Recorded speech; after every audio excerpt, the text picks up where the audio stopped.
네, 원장님 이제 저희 월간 서울 브랜드 촬영해 보겠습니다.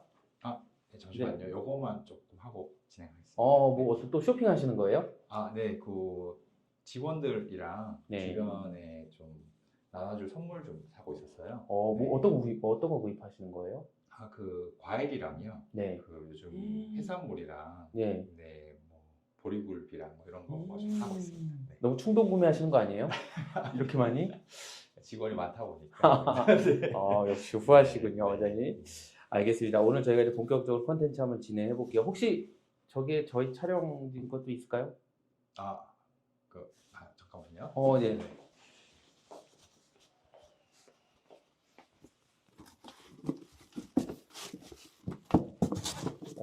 뭘 가져오세요? 그것은 뭐예요, 원장님? 이게 깜짝 선물이었는데 네. 일단 저희가 지금 일단 하나만 맛있는지 시켜봤거든요. 진짜 맛있더라고요. 힘들게 까시는 거 아니에요, 지금? 네, 손을 씻었는데 괜히 제가 까드리는 게 싫을 것 같아서 네, 까드리겠습니다. 직접 또 손수 까주시는 거예요? 네.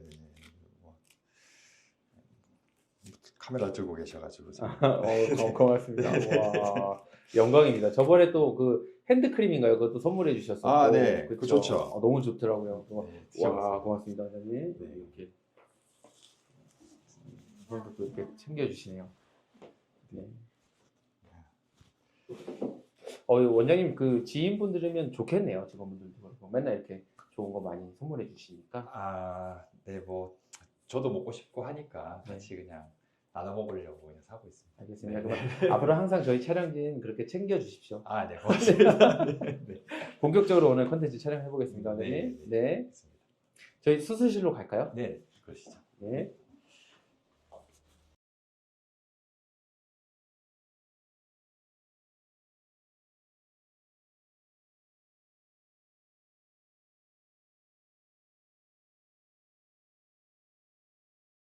네, 안녕하세요. 안녕하세요. 선생님. 네, 오늘은 과잉진료라고 오해받는 몇 가지 경우에 대한 이야기들이 준비되어 있죠. 네. 진짜 필요한 진료인데 과잉진료라고 오해하시고 치료를 미루다가 또 결국 방치돼서 더 안 좋게 되는 안타까운 경우들이 많이 있다고 들었어요. 네. 맞나요? 아무래도 치과의 과잉 진료 문제들을 기사에서도 많이 접하시기도 하시고, 그리고 좀 알려져 있다 보니까 많은 분들이 그런 과잉 진료에 대해서 걱정과 의심이 좀 많으신 것 같아요. 네, 그렇다 보니까 진짜 필요해서 그런 보내드린 진료도 그런 과잉 진료가 아닌가 하고 이제 생각을 하실 때가 있으신 것 같습니다. 오늘은 그 오해에 대해서 제가 솔직하게 알려드리겠습니다. 네, 알겠습니다. 네.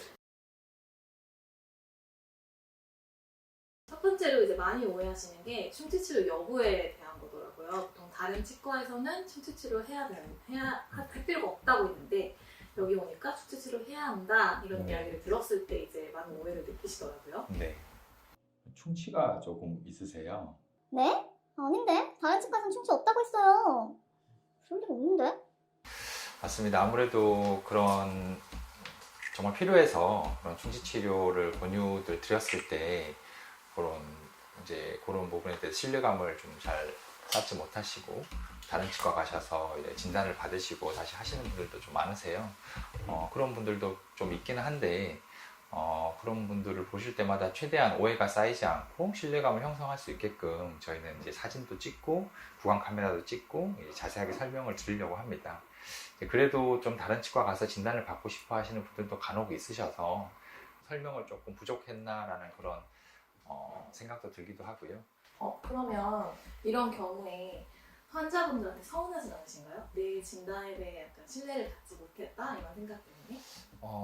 서운한 게 없다고 하면 거짓말인 것 같고요. 아무래도 그래도 그런 부분들이 제가 설명이 좀 더 부족해서 아마 환자분들이 그렇게 느껴지지 않았나 이런 생각은 좀 하게 되더라고요.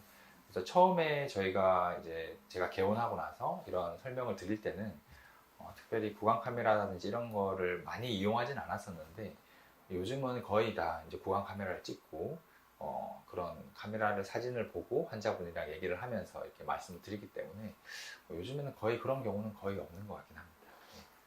네, 원장님 그리고 두 번째로 많이 오해하시는 거는 이제 신경치료를 굳이 해야 되는 건지 그거에 대한 거더라고요. 네. 보통은 신경치료 안 하고 그냥 레진이나 일레이를 떼어도 되지 않냐고 생각하시는 환자분들이 많이 계신 것 같아요. 네. 이거는 신경치료를 좀 하셔야 될 것 같은데요. 신경치료요? 아, 무서운데. 레진으로 안 돼요? 신경치료 꼭 해야 돼요? 네, 아무래도 신경치료가 신경치료를 하게 되면 이제 아무래도 치아가 할 수 있는 제일 마지막 치료이기 때문에 환자분들이 그런 부분을 좀 피하고 싶으셔서 그런 말씀을 하신 것 같아요. 근데 충치가 좀 이제 깊다 보면 충치도 단계가 있는데 안에 있는 신경이랑 가깝게 되고 이제 그렇게 되면 일반적인 레진이나 인내이나 이런 치료로는 치아가 버티질 못해서 오히려 그런 치료를 받았을 때 치아가 더 망가지게 되고 더 부러지게 되고 그런 파절 가능성이라든지 이런 여러 가지 부작용 가능성이 더 높아지기 때문에 어쩔 수 없이 신경치료를 해야 될 때는 빨리 하시는 게 더 맞으세요. 근데 그걸 더 늦췄다가 결국에는 치아가 부러지거나 뿌리 끝에 염증이 생겨버리거나 이제 그렇게 되면 치아가 결국 발치를 빨리 하게 되는 그런 상황까지 벌어질 수 있어서 신경치료를 최대한 안 하는 게 제일 맞긴 하지만 정말 필요할 때는 그때는 빨리 좀 진행을 해주시는 게 훨씬 치아를 더 오랫동안 쓸 수 있는 방법입니다.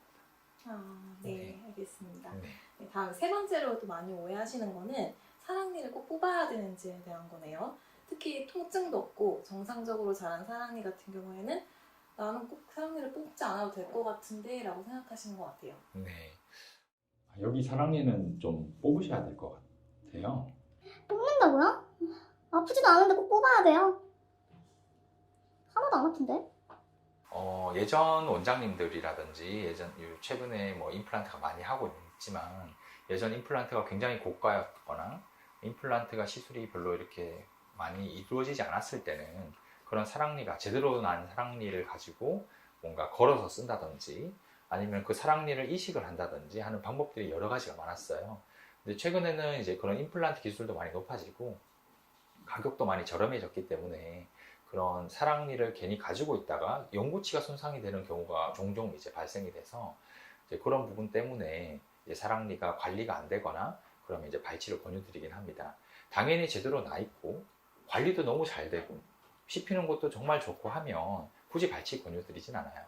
저희가 봤을 때 제대로 나 있지만 관리가 너무 안 돼서 옆에 있는 연고치가 이제 손상이 될 것 같다, 충치가 생길 것 같다라고 할 때는 관리를 잘 해주시던지 아니면 발치를 하시는 게 좋을 것 같습니다 라고 말씀을 드립니다.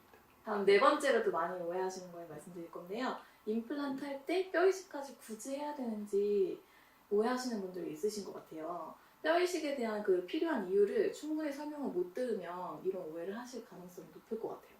뼈가 좀 없으셔서 뼈 이식을 좀 하셔야 될 것 같아요. 뼈 이식을 꼭 해야 돼요? 지금도 비싼데 뼈 이식까지 하면 더 비싸지는 거 아니에요? 네, 맞습니다. 치아가 이제 발치가 되게 되면 주변에 치조골이 생리적인 그런 이제 스트레스라든지 이런 게 없다 보니까 뼈는 점점점 흡수가 돼요. 폭도 좁아지고 그리고 폭이 그대로 있다고 하더라도 내부에 있는 뼈가 되게 성겨집니다. 그래서 치밀도가 많이 없어지기 때문에 실제로 폭이 많고 뼈가 많아 보여도 실제로 임플란트를 들어가게 되면 되게 푸석푸석한 뼈가 있는 경우도 되게 많아요.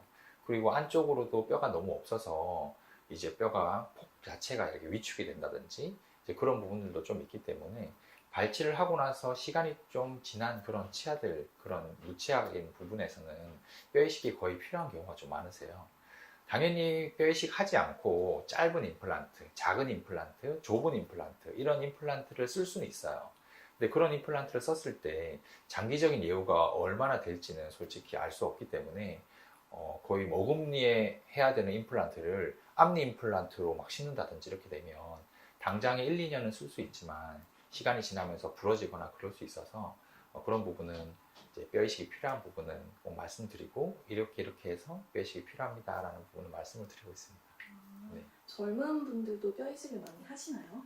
네, 뭐 뼈 이식이 필요한 부분들은 이제 젊고 나이가 많고를 떠나서 발치하고 나서 이제 시간이 오래되면 뼈가 많이 흡수가 되기 때문에 뼈 이식이 필요한 부분은 좀 있습니다. 근데 젊으신 분들은 아무래도 이제 면역력도 좋고 하기 때문에 뼈 이식이 필요 없는 부분들도 있으세요. 이제 그런 경우는 정말 럭키하게 임플란트만 딱 심고 가죠. 하나 더 말씀드리면 뼈 이식을 하게 되면 좀 아프세요. 임플란트만 심게 되면 하나도 안 아픕니다. 거의 안 아파요. 실제로 임플란트 심었는데 통증이 별로 없었어 라고 하시는 분들이 뼈 이식이 없이 임플란트만 심었던 경우거든요. 그래서 근데 뼈 이식을 하게 되면 많이 붓고 많이 아프고 해서 그런 부분들은 좀 있으니까 뼈 이식을 만약에 동반이 돼서 임플란트를 하시게 되면 꼭 덧나지 않고 잘 나올 수 있도록 약을 꼼꼼히 챙겨 드시는 게 좋습니다. 네, 좋은 정보 감사해요, 원장님. 마지막 5번째로 많이 오해하시는 거는 이제 신경치료를 받는 횟수에 대한 거네요. 이건 저도 사실 좀 궁금했던 건데 네. 저는 신경치료를 받을 때 치과에 5번 정도 갔던 기억이 나요. 네. 언제까지 가야 되는 거지? 치료 다 끝났는데 일부러 돌아가는 건 아닌가? 과양진료는 아닌가 생각을 저도 참 많이 했던 것 같아요. 네, 신경치료 지금 잘 진행되고 있고요. 이제 한 번 정도만 좀 더 내원해 주시면 될 것 같아요. 한 번 또 와야 돼요? 벌써 지금 3번째예요, 원장님. 너무 많이 오는 거 아니에요? 다 끝난 것 같은데? 네, 신경치료 같은 부분은 보통 통상적으로 보통 3번 정도 하시거든요. 근데 그것도 이제 치아에 따라서 또 많이 나뉘어지는 부분이 있어서 그래도 앞니든 어금니든 이제 보통 통상적으로 3번을 하게 되는데 앞니 같은 경우에는 신경관이 하나 정도 보통 있고요. 뭐 작은 어금니 같은 경우는 하나나 2개 정도, 이제 큰 어금니 같은 경우에는 3개나 4개 정도, 많을 때는 5개 정도까지도 있습니다.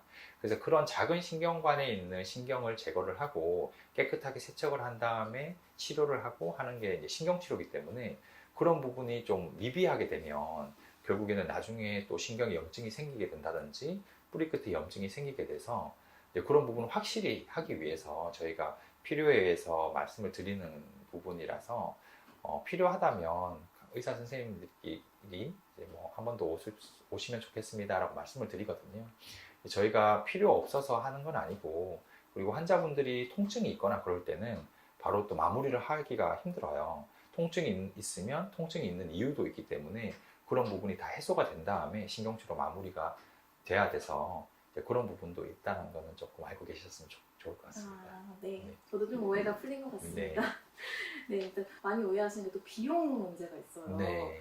과잉 진료로 인한 또 과잉 비용까지 이어서 이런 오해가 분명히 있을 것 같거든요. 이건 어떻게 생각하시나요? 임플란트 하나 하셔야 될 것 같아요. 임플란트요? 30만 원이면 되죠? 비용적인 부분은 우리나라가 워낙 또 의료에 대해서 선진국이잖아요. 그리고 의료가 전 세계적으로 되게 극찬하는 그런 의료기도 하고 그게 건강관리보험공단에서 하는 그런 의료보험 때문에 국가에서 하는 의료보험 때문에 그런 것 같은데 이제 그런 보험 진료가 또 치과에서도 꽤 많아서 그런 부분은 어딜 가든 비용이 다 똑같으니까 그런 부분에 대해서는 뭐 과잉 비용은 별로 없을 것 같고 일반적으로 비보험 진료 같은 경우에는 각 치과마다 다 다르기 때문에 그런 비용들을 이제 어느 정도 비교를 해서 결정하시면 될 것 같고요. 근데 비용이 너무 천차만별하게 높은 데도 있고 낮은 데도 있고 그래서 그런 부분을 너무 신경을 쓰시게 되면 또 제대로 된 진료를 받지 못할 수 있어서 너무 비싸면 안 되겠지만 또 너무 저렴한 거는 그만한 또 이유가 또 있는 거거든요. 그래서 그렇지만 뭐 저렴한 비용이 무조건 뭐 그래서 좋다, 나쁘다라고 말할 수는 없을 것 같아요.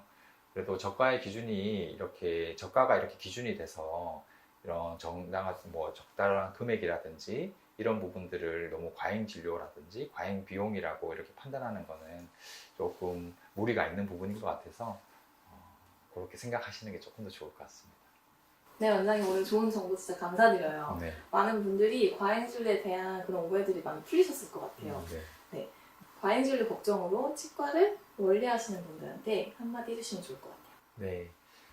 치과의 과잉 진료 문제들이 그렇게 기사화되는 경우도 많고 실제로 과잉 진료가 이루어지는 경우도 있다 보니까 많은 분들이 그런 과잉 진료가 아니야? 라고 이런 의심을 먼저 하는 경우가 좀 있으신 것 같아요.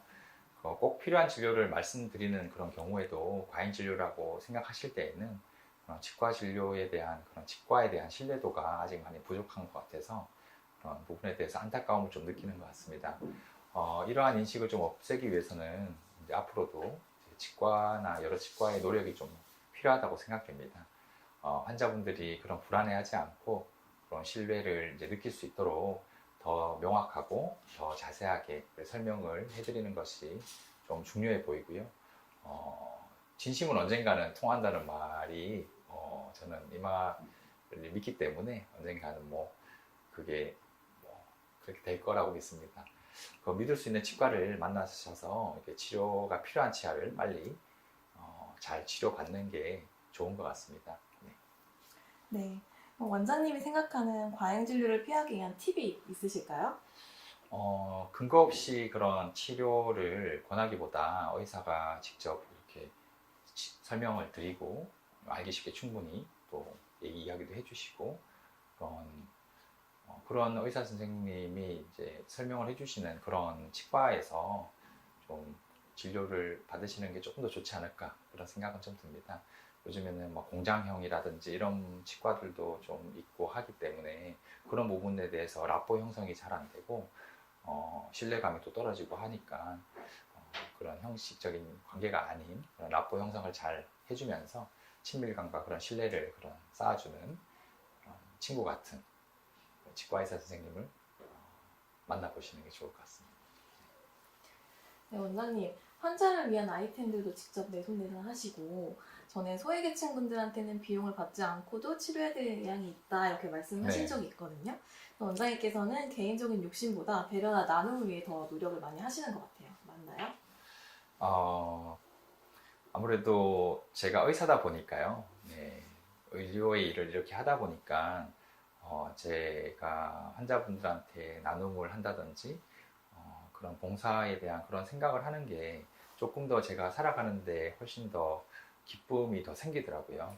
아무래도 그런 부분에 대해서 환자를 볼 때도 그런 보람을 더 느끼기도 하고요.